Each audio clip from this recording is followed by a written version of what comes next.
This is WSUR, and I am the crazy one, Crazy G, and you're locked into the G Spot, and that was something new from the band Blindside Thunder. That was the song Human Race, and we're going to go to the phones right now because we have a very special guest at this time. We have John E. Wilde, the lead vocalist for the band Blindside Thunder. You there, John? Yeah, I'm here, Dave. What's up? What's happening? It's always good to be back on the G-Spot. It's always good to have you on the G-Spot, my friend. And I want to say welcome and thanks for hitting the G-Spot for a second time. What's going on, brother? Oh, I'm telling you, it is unbelievable momentum we got going on. The band's just doing great. We put out 2 releases of the new upcoming CD called 100 Proof. And these songs that you're going to be hearing will be on iTunes next week, or you can go to our blindsidethunder.com and download them there. But I'm telling you, we're getting ready to tour at the end of the month. We're going to Pittsburgh, Baltimore, Ohio, Cleveland, Chicago, Milwaukee. We're all over the Midwest, and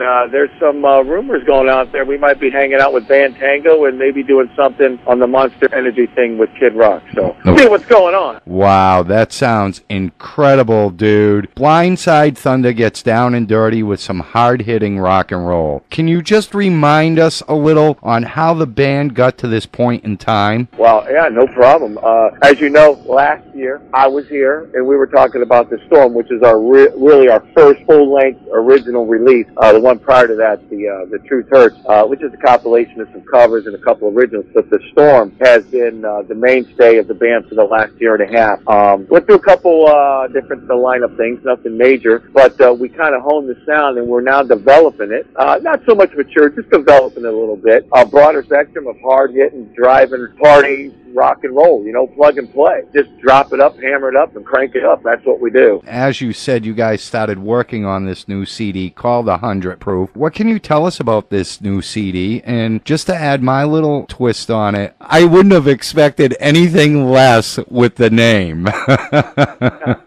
Well, you know, we had the Storm out, and people are loving it. And as people know, they've already gone to the site and maybe seen it on YouTube or seen it on our site. The first video was Baby Loves to Dance, which had it in the Cadillac Lounge, which is a well-known strip club here in the Northeast. And, you know, what we found out was people really liked it. They liked the gritty, the raunchy, because there's nothing out there like it. And we felt like to compete at a more higher level, maybe serious level, we had to bring a little bit more grit to it, a little bit more beef, and we added another guitar player, the gunslinger Mike Green out of Massachusetts. And we've taken some of the basic concepts from The Storm and just add a little bit of Tabasco sauce to it, a little bit more hair on it, so to speak. You know, these 2 songs are unbelievable.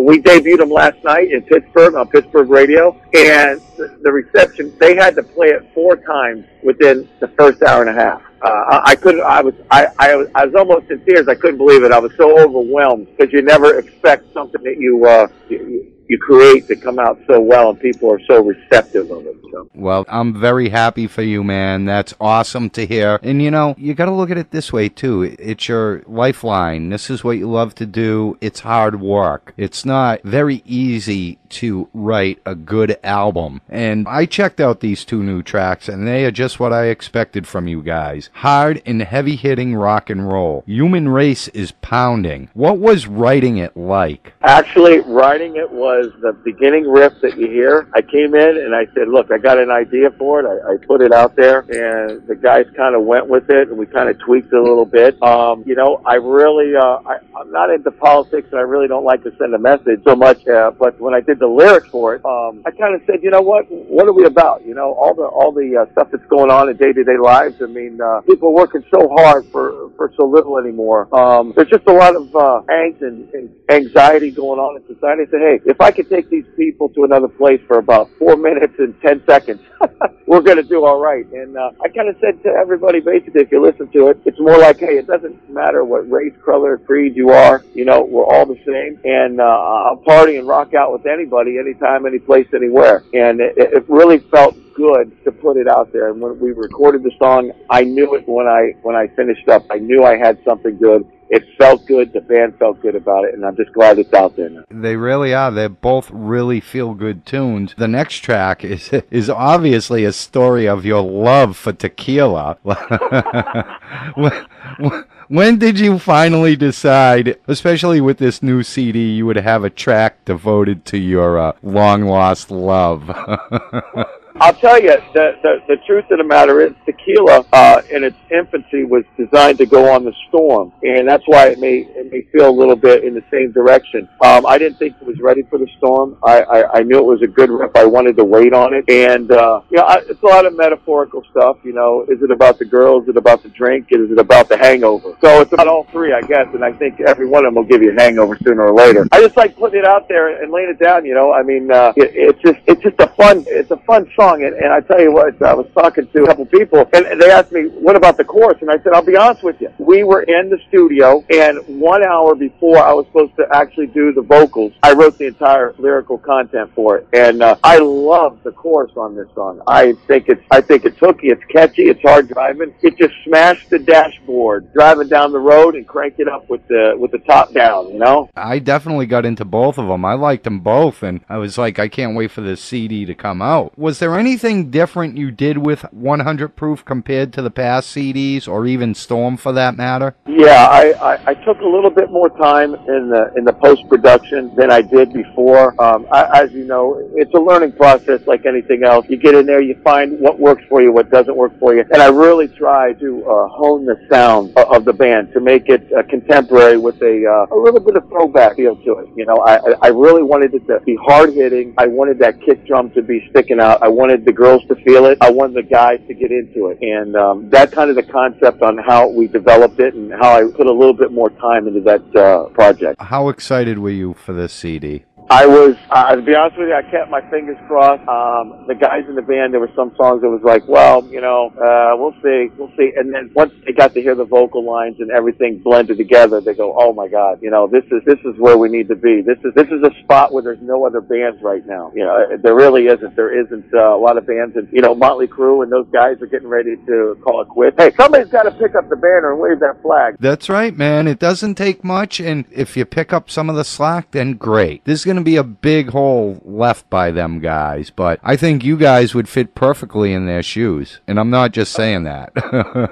Well, I think we possess a lot of the same qualities, a lot of the same sonic tendencies, and I believe wholeheartedly that there's a need for bands like us. There's a need right now. It just doesn't matter in the music business, just in the actual listening content of everything. You know, I see things that are categorized as rock, and I'm really not sure it's really rock. There's nothing that you take a Les Paul, you plug it into an amp, and you crank it up. That's all it is, man. There are no effects on the guitars, and that's it. We plugged and played and mic'd it and cranked it up too nowadays, and I think that's one of the things that are missing in today's music right now. I totally agree with you. You're right. You guys are raw. You go in, you do what you got to do. You just do it. You don't put in, and don't get me wrong, there are a lot of artists out there that use different techniques to enhance their sound, but you guys really don't. Your playing enhances your sound. It's a very good quality. Not too many people can do that, so, you know, I commend you guys. You really do. You have that natural ability, if you want to call it, to just play from your heart and play the way you think it should be played, and that's all there is to it. You guys have a few shows coming up in June. Will you be playing just these 2 tracks live, or do you plan on playing more off this CD? Right now, we're going to go with the 2 tracks that we have live. We're going to fill them with a lot of stuff from the Storm, because that's relatively new. I mean, it hasn't gotten out to the Midwest, and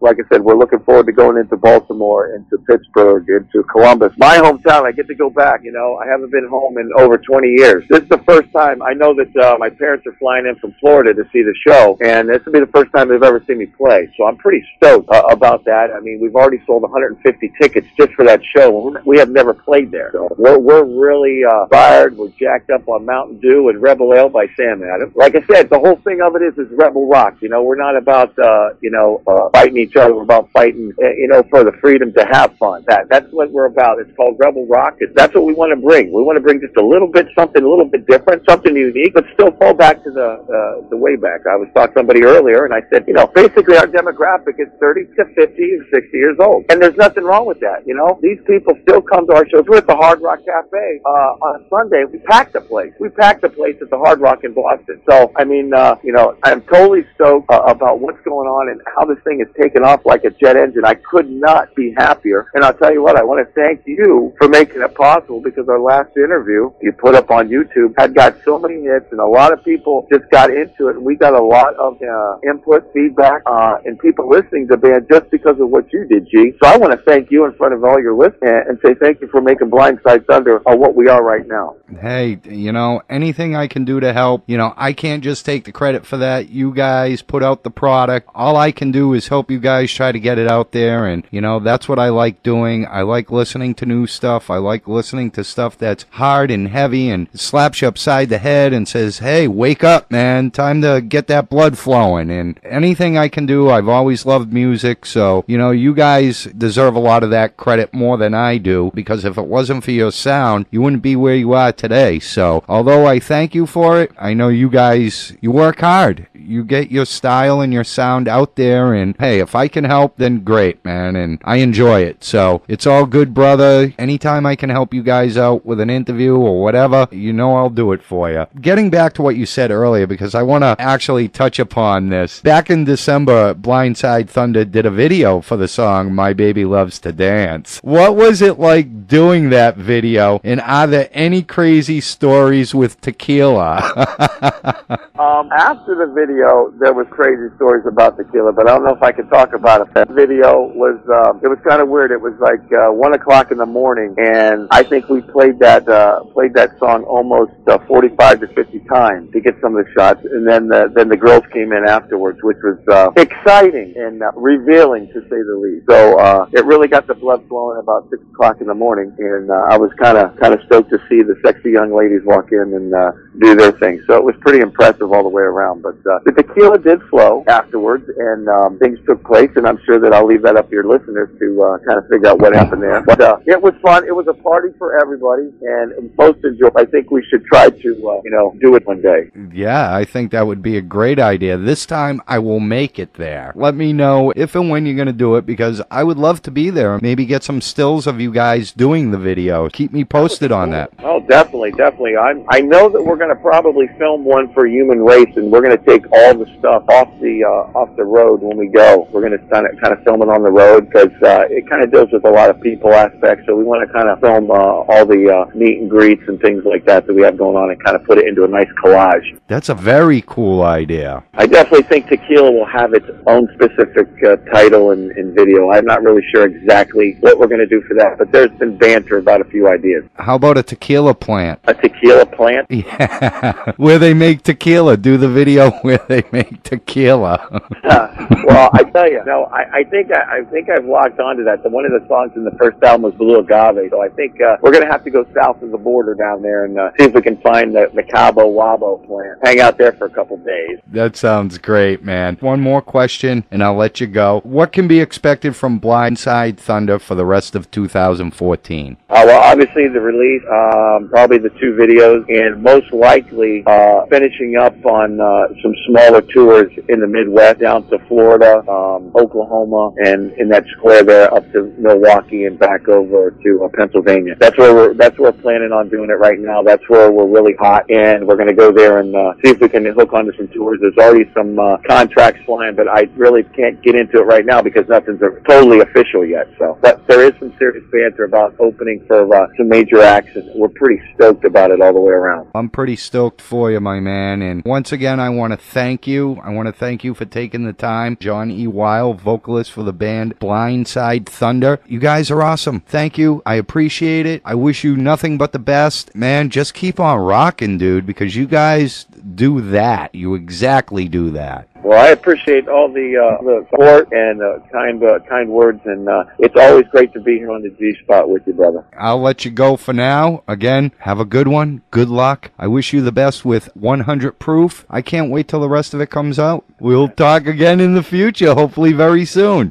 Thank you, G. Have a great one. Have a great weekend. Fired it up. All right, man. I appreciate it. And you have the same, my friend. All right, buddy. Thank you. All right, peace. That was John E. Wilde, vocalist for the band Blindside Thunder. They are out of Rhode Island, Providence, I believe. Just a great bunch of guys. Hard workers, hard rockers. They really, really light it up. Check them out if you get the chance. Check out some of this stuff. Go to their Facebook page, Blindside Thunder. Tell them the crazy one sent you. Right now, we're actually going to play another track off of 100 Proof from Blindside Thunder. This is Tequila, right here on WSUR.